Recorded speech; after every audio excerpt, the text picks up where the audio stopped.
Update Pilkada 2020 atau info terbaru terkait pemilu tanggal 9 Desember tahun 2020 akan ditayangkan melalui stasiun televisi di antaranya Kompas TV, Metro TV, dan TV One pada hari ini, Rabu, tanggal 9 Desember tahun 2020. Masyarakat bisa memantau info terbaru Pilkada 2020 melalui masing-masing stasiun televisi tersebut. Pilkada 2020 dilaksanakan secara serentak pada Rabu, tanggal 9 Desember tahun 2020, di 309 kabupaten, kota. Pelaksanaan Pilkada 2020 tersebar di 298.939 TPS, tempat pemungutan suara, dengan jumlah pemilih mencapai 100,3 juta warga. Pilkada serentak 2020 akan menentukan 9 gubernur baru, 224 bupati baru, dan 37 wali kota baru. Proses pencoblosan berlangsung pukul 7.00 sampai 13.00 waktu setempat. Rekapitulasi penghitungan suara dilakukan pada 9 sampai 26 Desember tahun 2020. Bagi Anda yang terdaftar sebagai DPT dan akan memberikan hak suara pada Pilkada 2020, berikut ini prosedur pencoblosan di TPS. 1. Pemilih antre di luar TPS dengan memperhatikan jarak aman. 2. Petugas ketertiban mengimbau pemilih untuk mencuci tangan dan menggunakan masker. KPPS menyediakan masker bagi pemilih yang kebetulan tidak membawa masker. 3. Petugas ketertiban mengecek suhu tubuh pemilih.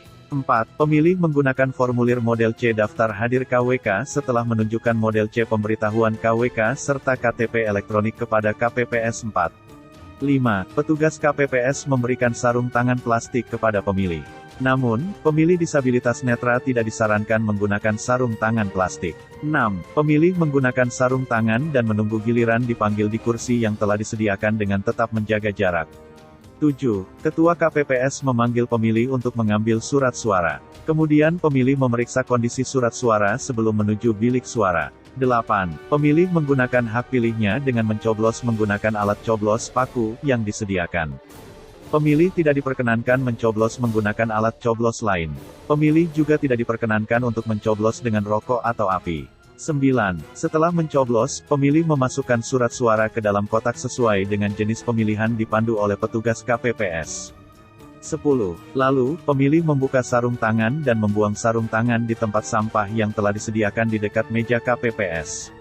11. Petugas KPPS meneteskan tinta dengan alat tetes ke salah satu jari pemilih yang telah menggunakan hak pilihnya. Metode ini berbeda dengan pemilu sebelumnya yang mencelupkan tinta ke botol tinta. 12. Setelah itu, petugas ketertiban di pintu keluar TPS memberitahu pemilih untuk mencuci tangan di tempat yang telah disediakan. Pemilih wajib untuk mencuci tangan setelah proses pencoblosan. 13. Pemilih yang telah memilih, diimbau untuk segera meninggalkan area TPS agar tidak terjadi kerumunan di area TPS dan memberikan ruang bagi pemilih yang belum menggunakan hak pilihnya. 14. Selama proses Pilkada serentak 2020 berlangsung, petugas KPPS memakai sarung tangan lateks yang telah disediakan oleh KPU.